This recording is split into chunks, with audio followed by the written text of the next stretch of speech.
whispered Shiatsu, and not just any old whispered Shiatsu.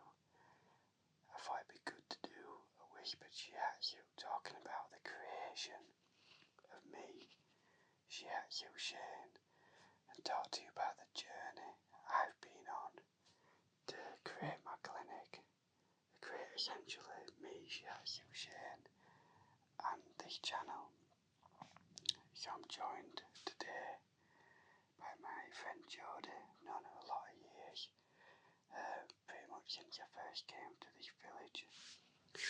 So the first thing we need to do before we begin the Shiatsu session is connect. So the best way to connect is to be side on. So I'm just going to begin taking a few deep breaths into my belly.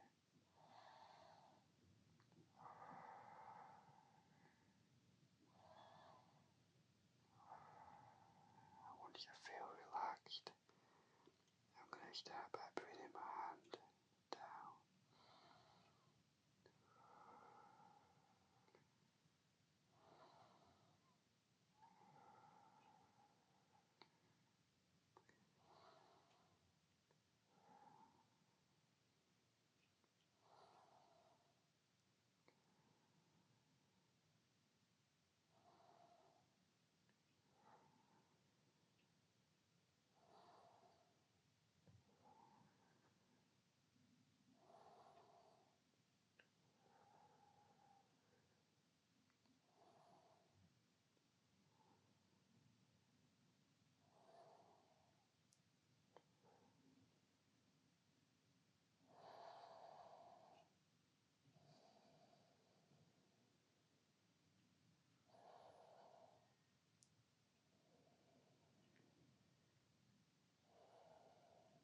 Okay.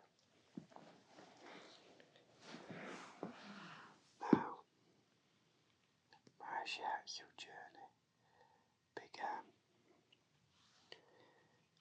over 20 years ago. Now, I may have only created the name Shiatsu Shane 10 years ago. I'm going to start that again actually. Now, Shiatsu Shane was created just over 10 years ago now.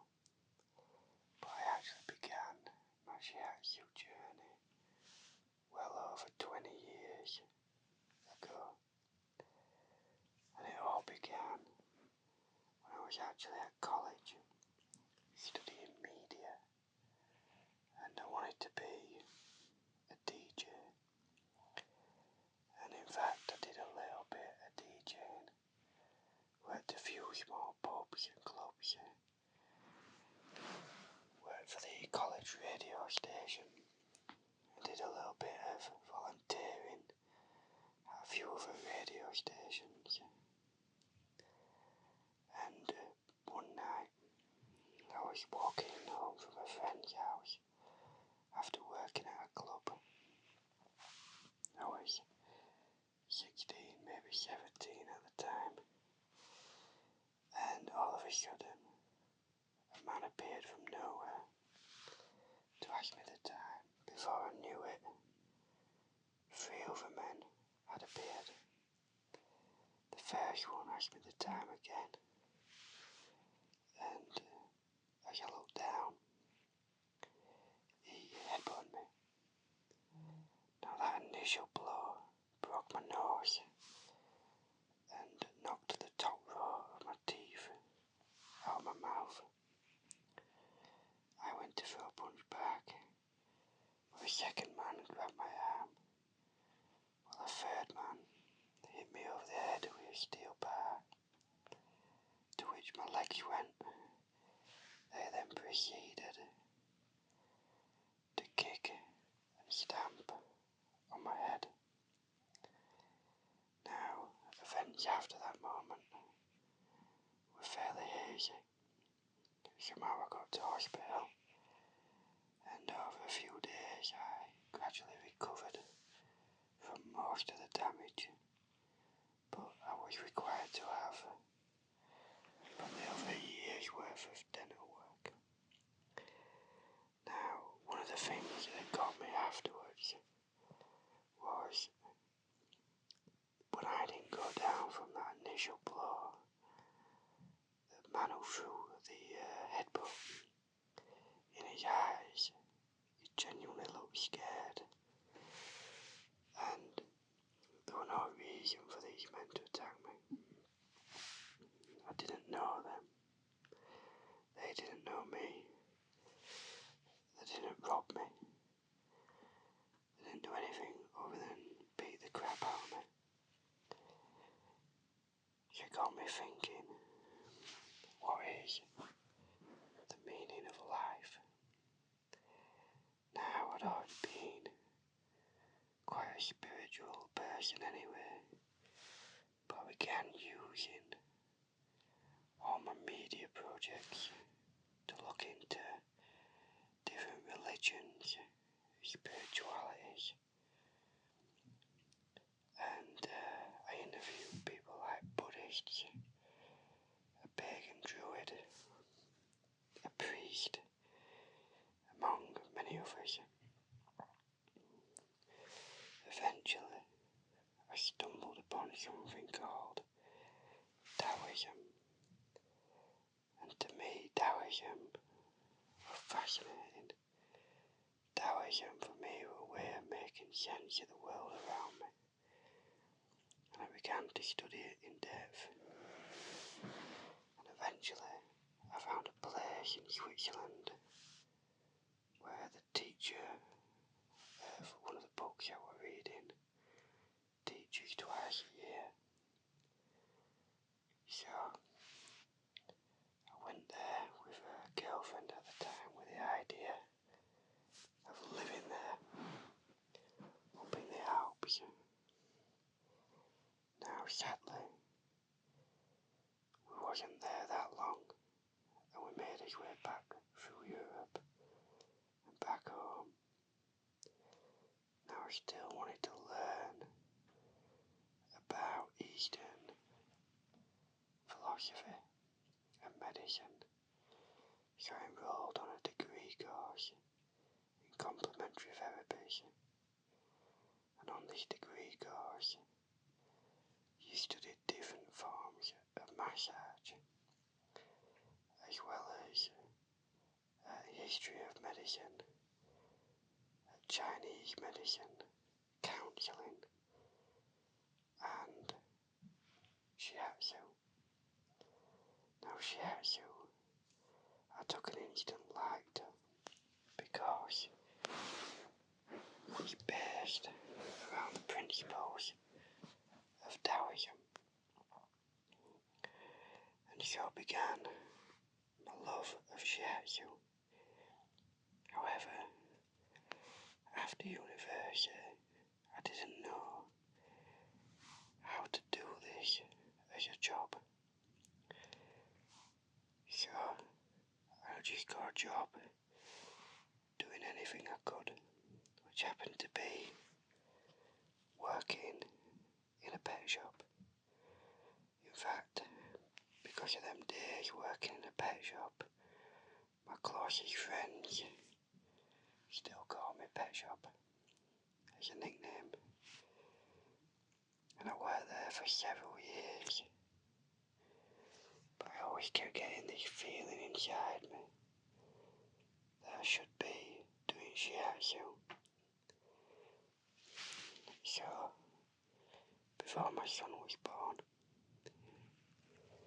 I began contacting various Shiatsu therapists. Now, there wasn't really any social media then, so I had to find websites, and I emailed people. And the question I wanted to know was simply, can I make money being a Shiatsu therapist? Because if I were to go back into it, I didn't just want to go into it as a hobby or part-time. I wanted it to be a job. I wanted it to be my life. I wanted it to pay my bills and create a bit business from. Now, the replies that I actually got were pretty negative, if I'm honest. Most of the Shiatsu therapists who actually bothered to reply, most people said it would be impossible to do as a job. But not only that, one lady didn't reply to me, but she created a blog post about my question, in which she wrote a rather snotty reply about it's not a living, it's a lifestyle. And a lot of her followers bashed me, saying it quite a naive, stupid question, which maybe it was, maybe it wasn't. And I was a little bit disheartened by that. But I decided that just because they couldn't make a living from it doesn't mean that I couldn't. So I began.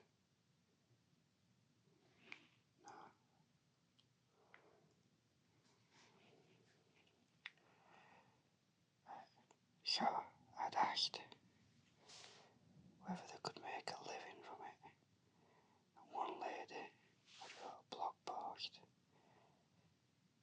about me asking. They didn't reply to me, but instead he spoke negatively about me, talking about what a silly question it was, and how it's not a living, it's a lifestyle. And the followers were equally as rude, and said I was naive, and maybe I was. At the time though, my son had just been born, and he'd been born with a heart murmur. So every night, as I was feeding him, I used to gently work the heart meridian, just going down his left arm. 6 weeks later, we found out that he needed heart surgery because he had a coarctation of the aorta. Now, interestingly, when I went for the surgical meeting with his doctor, he said to me he's been quite lucky really, because normally they come in grey and poorly, or they just have a heart attack before this point. But my son, what his heart had done, he's just above the narrowing. He had sent out thousands upon thousands of little veins down the arm, which took the pressure off the heart. Now, I don't know whether me working the heart meridian in his arm helped, but I don't know it didn't help either. So I decided that I needed to begin training again,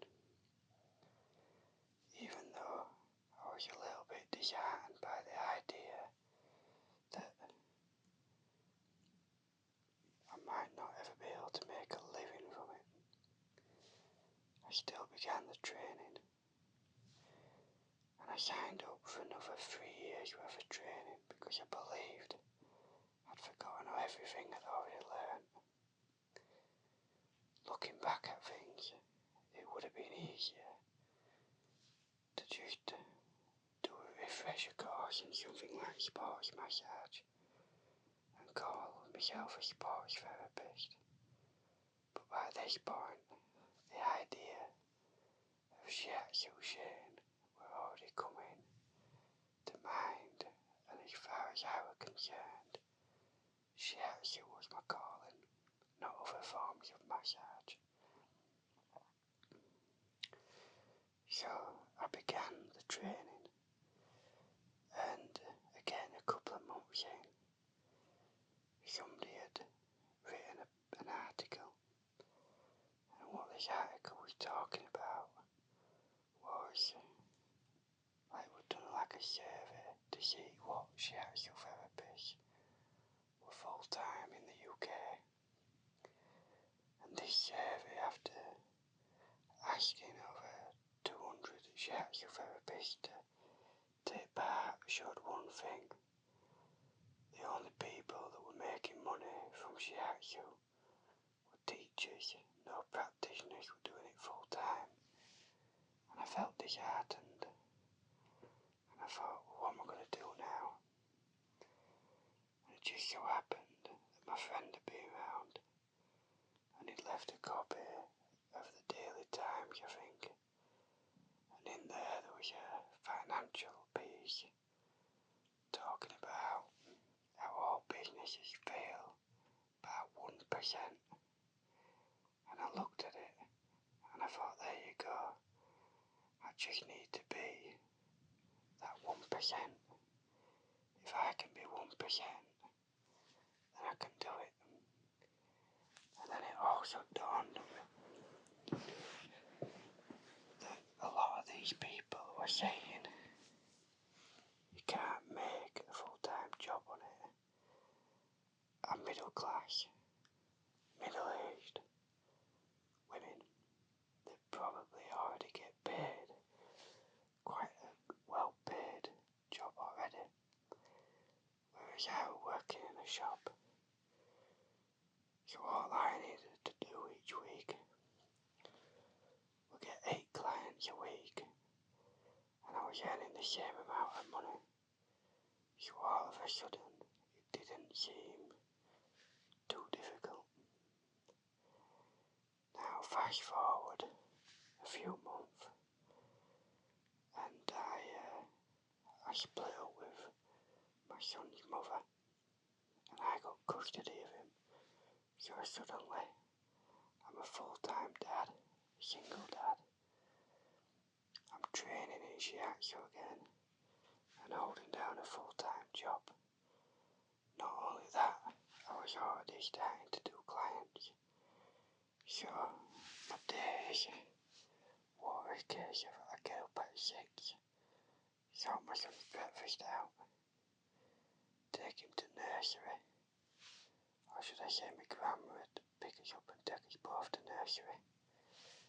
Then I'd come home after work at 5 o'clock, spend a couple of hours playing with him, and once he's in bed for 8, I'd then have a client at 8 o'clock. Then once they'd gone home, and weirdly when clients used to come to my house, they'd spend a couple of hours there afterwards having a cup of tea and whatnot. So they might not leave till 10, but once they'd left, I then began studying, and that was my life for a couple of years. Day in, day out, and on the weekends I trained. So it was quite a lot to do, not much time to relax really. Then, in my 3rd year, disaster struck, and this were a key turning point for me, I guess, because the original plan was build my clients up slowly over a few years.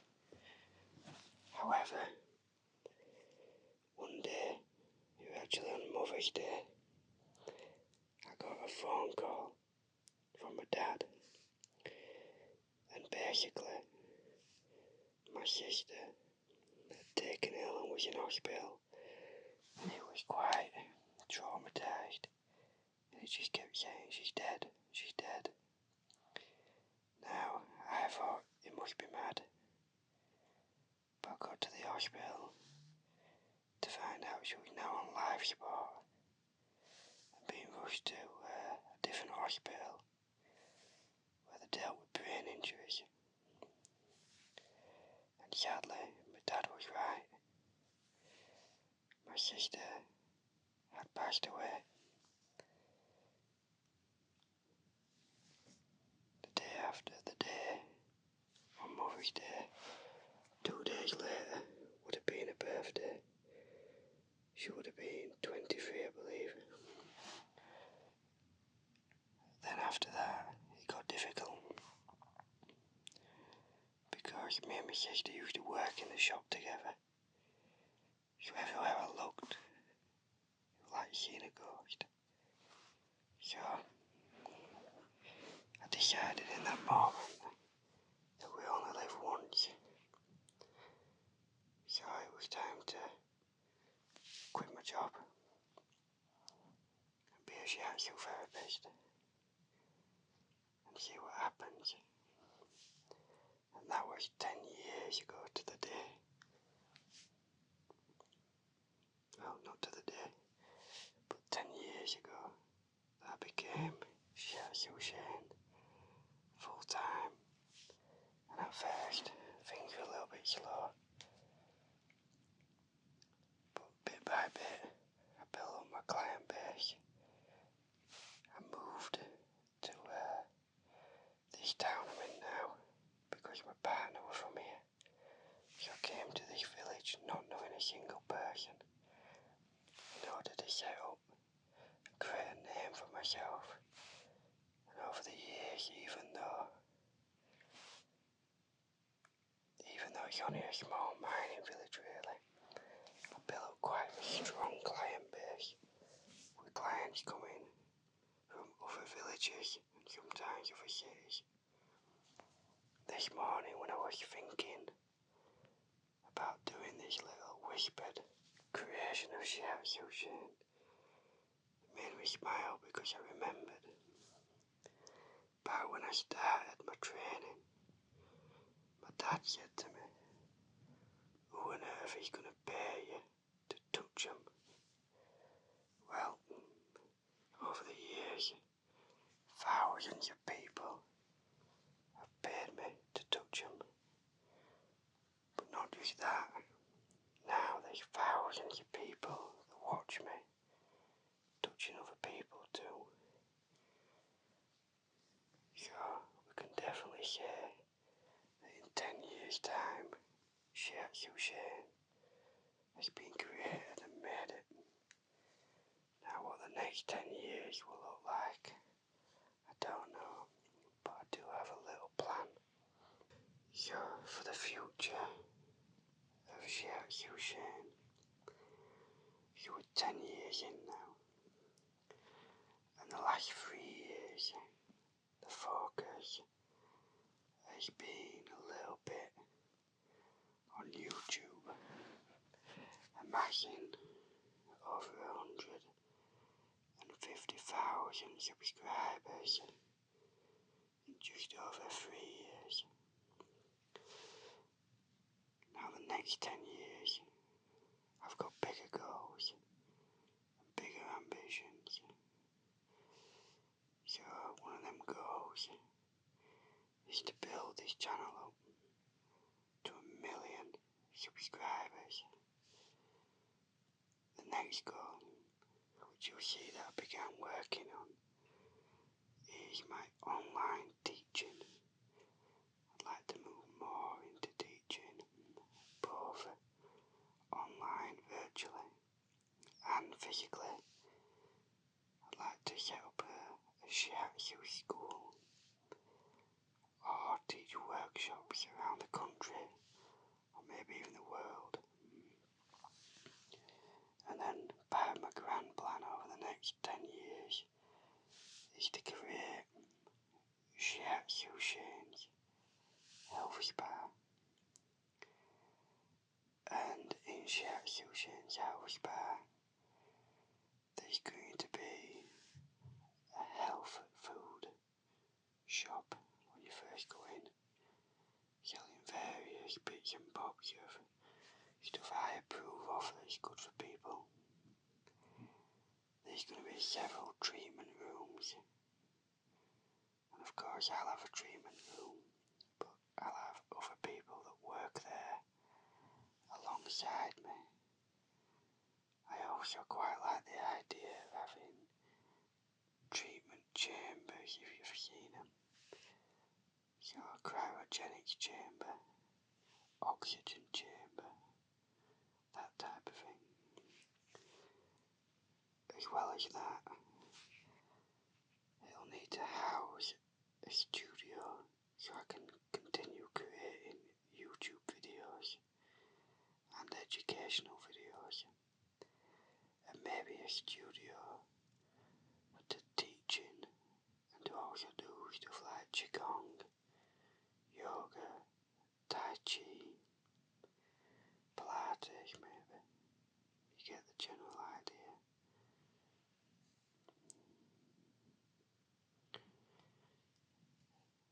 So there we have it. The past, the present, and what will hopefully be the future.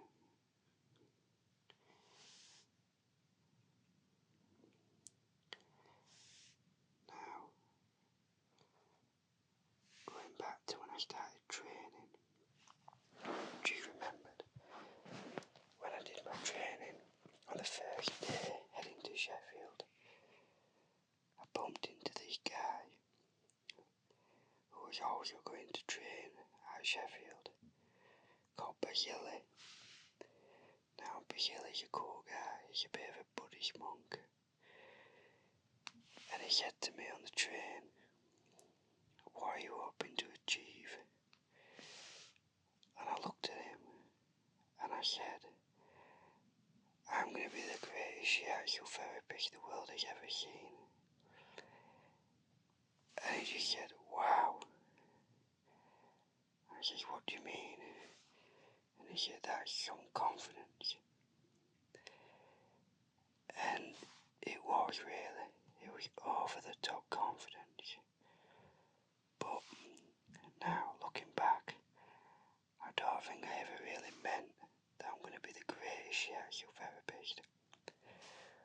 But what I had to be is I had to have complete faith and confidence in myself in order to achieve the goals I'd laid out.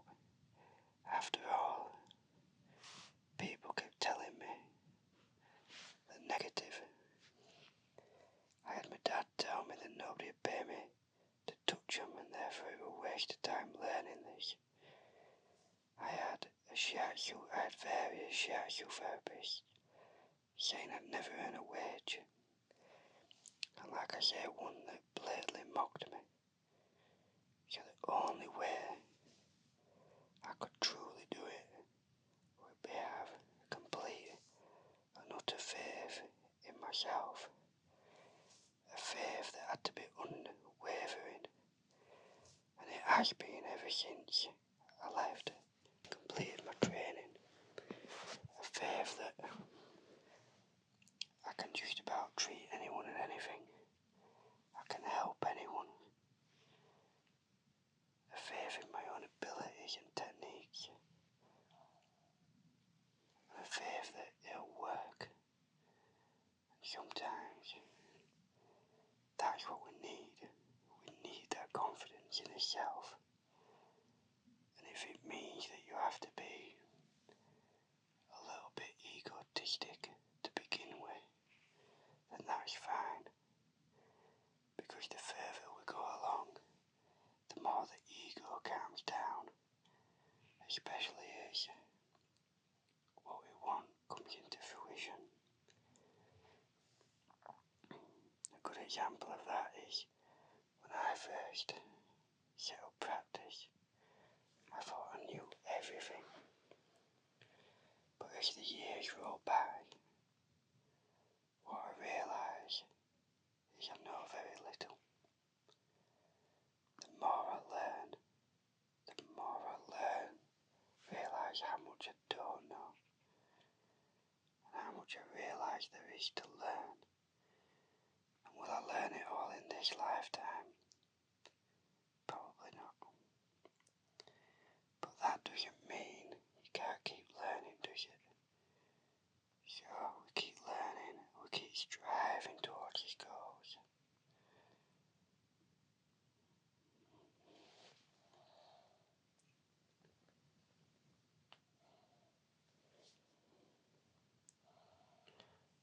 Okay.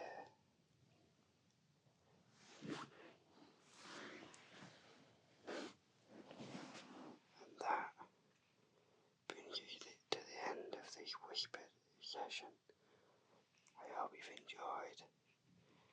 this whispered Shiatsu session on the creation of Shiatsu Shane. I hope you'll come back to watch some more.